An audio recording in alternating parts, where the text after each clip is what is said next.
بسم اللہ الرحمن الرحیم۔ السلام علیکم۔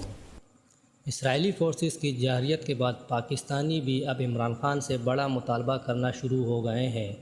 اس وقت اسرائیلی ایئر سٹرائک کی وجہ سے 100 سے زیادہ معصوم فلسطینی شہید ہو چکے ہیں، جن میں 18 بچے بھی شامل ہیں۔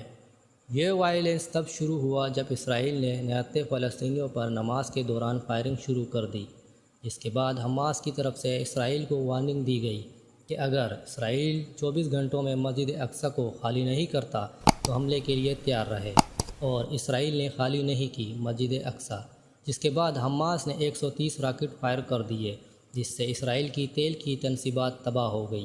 جس کے بعد اسرائیل نے بھی غزہ پر ایئر سٹرائک شروع کر دی ہے۔ اب ان ایئر سٹرائک سے 100 سے زیادہ فلسطینی شہید ہو چکے ہیں، جن میں 18 بچے بھی شامل ہیں۔ اس کے بعد پاکستانی عمران خان سے مطالبہ کر رہے ہیں کہ اگر آپ ٹینک میزائل فلسطین نہیں بھیج سکتے تو کم سے کم فلسطینیوں کے لیے میڈیکل ایڈ بھیجی جائے تاکہ ان کے زخموں پر مرہم تو رکھی جائے۔ یہ بھی واضح رہے کہ اسرائیل حملوں کی وجہ سے 1000 سے زیادہ فلسطینی شدید زخمی ہو چکے ہیں، جن کو میڈیکل ایڈ کی بہت ضرورت ہے۔